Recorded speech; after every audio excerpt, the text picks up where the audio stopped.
तो हम लोग पढ़ रहे हैं चैप्टर 2 केमिस्ट्री का dilute solution and colligative properties. उसमें से कोलिगेटिव प्रॉपर्टीज़ हम लोग शुरू कर चुके हैं टाइप 3 सॉल्यूशन का, जिसमें सॉल्यूट जो है वो सॉलिड है और जो सॉल्वेंट है वो लिक्विड है। तो कोलिगेटिव प्रॉपर्टी क्या होता है आपको समझा चुके हैं। आपको यही बताए थे कि कोलिगेटिव प्रॉपर्टी ऐसे प्रॉपर्टी को कहते हैं जो सिंपली डिपेंड करता है number of mole of solute पे। ठीक है, मतलब ये तीन अलग अलग मतलब तीनों बर्तन में सेम सॉल्वेंट है लेकिन सॉल्यूट अलग अलग डाल रहे हैं। बशर्ते सॉल्यूट का तीनों में सेम मोल डाला जाए तो ये तीन अलग अलग तरह का सोल्यूशन बन रहा है, लेकिन इनमें कुछ प्रॉपर्टी सेम होगा। तो ऐसे प्रॉपर्टी को ही कोलिगेटिव प्रॉपर्टी कहते हैं। दो तीन बात बोले थे कि सॉल्यूट नॉन वोलेटाइल होना चाहिए, डिसोसिएट या एसोसिएट न करे। चार तरह का कोलिगेटिव प्रॉपर्टी होता है: relative lowering in vapour pressure, elevation boiling point, depression freezing point और ऑस्मोटिक प्रेशर। जिसमें से ये दो तरह का कोलिगेटिव प्रॉपर्टी ऑलरेडी हम लोग देख चुके हैं, relative lowering in vapour pressure और एलिवेशन बॉइलिंग पॉइंट। हम लोग अभी देखेंगे डिप्रेशन इन फ्रीजिंग पॉइंट। ठीक है, तो डिप्रेशन फ्रीजिंग पॉइंट जो हम लोग देखेंगे इसमें क्या है वो देखिए। तो डिप्रेशन फ्रीजिंग पॉइंट को हम लोग बेसिकली ग्राफ से ही समझने की कोशिश करेंगे, पहला चीज़। ठीक है, तो पहले तो ये दिमाग में लाइए कि फ्रीजिंग पॉइंट मतलब क्या होता है, फ्रीजिंग पॉइंट का डेफिनेशन क्या है। तो याद कीजिए, फ्रीजिंग पॉइंट बताए थे वो टेम्परेचर जहाँ पे किसी सब्सटेंस के लिक्विड फेज का वेपर प्रेशर सॉलिड फेज के वेपर प्रेशर के बराबर हो जाए। किसी सब्सटेंस के लिक्विड फेज का वेपर प्रेशर उसके सॉलिड फेज के वेपर प्रेशर के बराबर हो जाएगा। तो जिस टेम्परेचर पे ऐसा होगा उसी टेम्परेचर को हम लोग नाम देते हैं उस लिक्विड का फ्रीजिंग पॉइंट। जैसे मान लीजिए पानी है, तो 0 डिग्री सेंटीग्रेड पे हम लोग क्या ऑब्जर्व करेंगे, प्योर पानी है, उसमें कुछ मिलाया नहीं गया, सोल्यूशन नहीं है, तो 0 डिग्री सेंटीग्रेड उसका फ्रीजिंग पॉइंट होता है, ये हम लोग जानते हैं। तो इस स्थिति में हम लोग ये पाएंगे कि आइस का वेपर प्रेशर और लिक्विड वाटर का वेपर प्रेशर दोनों बराबर है। तो 0 डिग्री ही पानी का क्या हो जाएगा, फ्रीजिंग पॉइंट हो जाएगा। तो सॉल्वेंट का फ्रीजिंग पॉइंट क्या हुआ कि जिस टेम्परेचर पे उसका लिक्विड फेज का वेपर प्रेशर और उसका सॉलिड फेज का वेपर प्रेशर इक्वल हो जाए। अब सॉल्यूशन का फ्रीजिंग पॉइंट क्या होता है, ये देखिए, ये डेफिनेशन पे ही सारा हिसाब है। अगर ये ढंग से नहीं समझिएगा तो ग्राफ नहीं समझ में आएगा। तो सॉल्यूशन क्या हुआ, मतलब मान लीजिए आपके पास ये प्योर सॉल्वेंट है और अब आप इसमें डाल दिए हैं कुछ सॉल्यूट, तो ये बन गया क्या, हम लोग का सॉल्यूशन बन गया। तो जैसा हम लोग जानते हैं कि सॉल्यूशन का जो वेपर प्रेशर होता है वो हमेशा क्या हो जाता है, लोअर्ड हो जाता है। मतलब सॉल्वेंट का जो भी वेपर प्रेशर किसी फिक्स टेम्परेचर पे, मान लो ये टी पे है, ये भी टी पे है, तो किसी फिक्स टेम्परेचर पे सॉल्यूशन का वेपर प्रेशर सॉल्वेंट का वेपर प्रेशर ज़्यादा होता है किसके रिस्पेक्ट में, सॉल्यूशन के रिस्पेक्ट में। ये हम लोग देख चुके हैं। फ्रीजिंग पॉइंट किसी सॉल्यूशन क्या होता है, इसका डेफिनेशन क्या है, सॉल्यूशन का फ्रीजिंग पॉइंट किसको कहते हैं।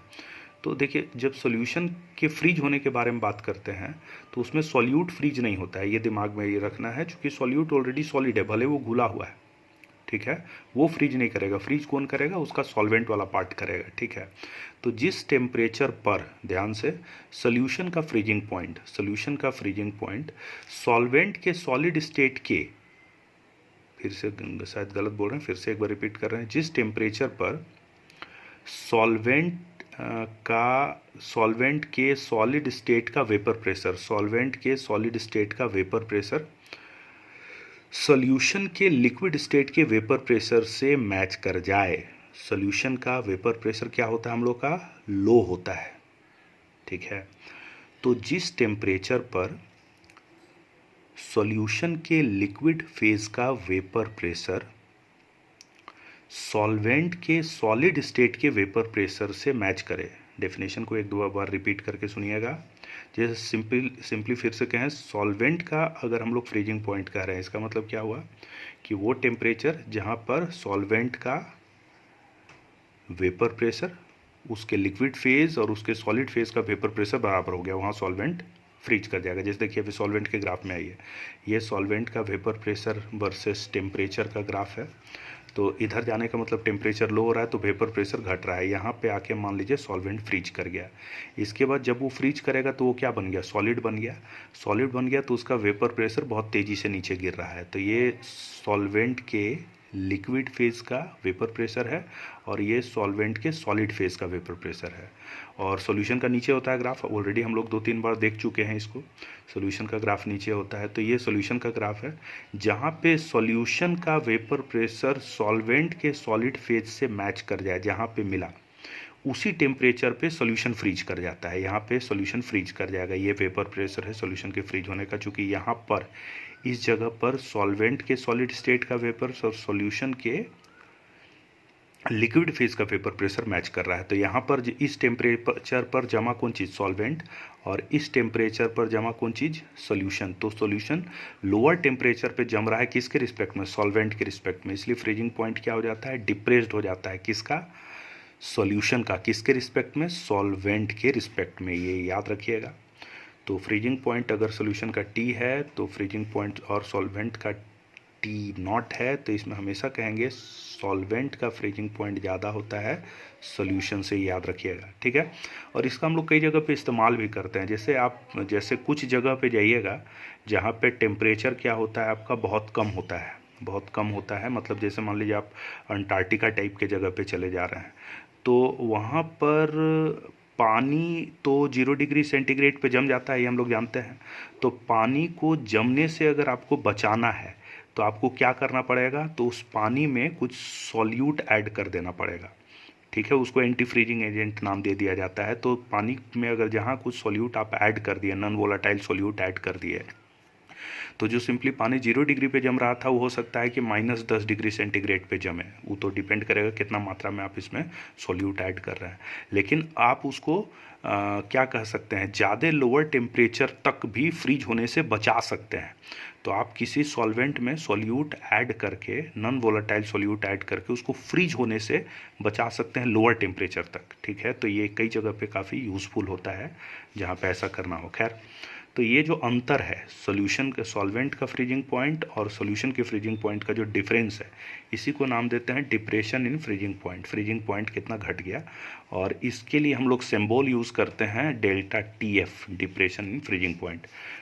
डेल्टा TF मतलब डेल्टा TF बराबर क्या हो गया, freezing point of solvent minus freezing point of solution.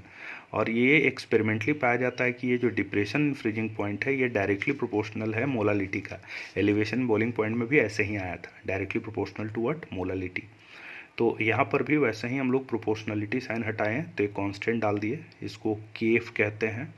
Proportionality sign हटा केएफ इंटू मोलालिटी। मोलालिटी का डेफिनेशन वही है, number of mole of solute by weight of solvent in KG. और केएफ को कहते क्या है, तो फ्रीजिंग पॉइंट कांस्टेंट भी कह सकते हैं या मोलल डिप्रेशन कांस्टेंट कहते हैं। हर सॉल्वेंट के लिए इसका वैल्यू अलग अलग होता है, डिपेंड किस पे करता है, ये सॉल्वेंट पे डिपेंड करता है। डिफरेंट सॉल्वेंट के लिए केएफ का वैल्यू डिफरेंट होता है।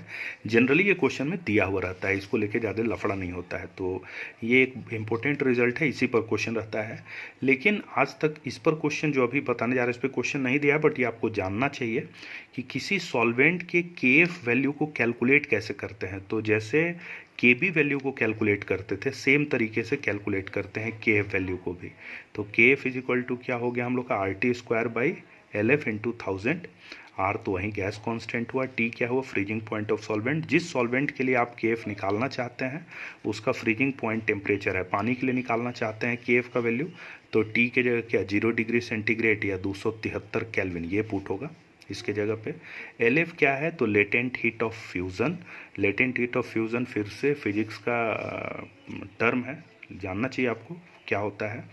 लेटेंट हीट ऑफ फ्यूज़न का मतलब क्या, आप ऐसे समझिए कि मान लीजिए आप 1 किलोग्राम आइस लिए, 1 किलोग्राम के लिए बात किया जाता है, 1 किलोग्राम आइस लिए, ये आइस 0 डिग्री सेंटीग्रेड पे है। अब आप क्या करते हैं कि आप इसको गर्म करते हैं, और आप इसको गर्म करते हैं और इसको 0 डिग्री सेंटीग्रेड पे ही, 0 डिग्री सेंटीग्रेड पे ही वाटर में कन्वर्ट कर देते हैं। मतलब आप सिर्फ इसका फेज ट्रांसफ़र कर रहे हैं, टेम्परेचर में कोई बदलाव नहीं हो रहा है, सॉलिड से लिक्विड फेज बदल गया। तो फेज ट्रांजिशन के लिए जितना हीट आपको सप्लाई करना पड़ेगा, 1 किलोग्राम के फेज ट्रांजिशन के लिए जितना हीट सप्लाई करना पड़ेगा, इसी को कहते हैं लेटेंट हीट ऑफ फ्यूज़न, ठीक है। तो किसी सब्सटेंस के फ्रीजिंग पॉइंट टेम्परेचर पर उसके 1 किलोग्राम के फेज ट्रांजिशन के लिए जितना हीट सप्लाई करते हैं, उसी हीट को हम लोग नाम देते हैं लेटेंट हीट ऑफ फ्यूज़न। तो ये रिजल्ट है, वैसे ये बहुत यूज़फुल नहीं होता है बट जान लीजिए, ठीक है। एक क्वेश्चन इसके ऊपर, ये इन टेक्स्ट क्वेश्चन है एनसीईआरटी का 2.10। क्वेश्चन में दिया हुआ है कि फ्रीजिंग पॉइंट, यहाँ पे ये फ्रीजिंग पॉइंट पानी का, ये बॉइलिंग पॉइंट वाला यहाँ पर हो गया। एक मिनट जस्ट अ मोमेंट, ये नहीं है क्वेश्चन, क्वेश्चन इसमें है ये 2.11 ये क्वेश्चन है। क्वेश्चन है कि कितना मास होगा एस्कॉर्बिक एसिड का। एस्कॉर्बिक एसिड का मॉलिक्यूलर फार्मूला यहाँ दिया हुआ है, इसका कितना मास, उसको हम लोग 75 ग्राम एसिटिक एसिड में डाल रहे हैं।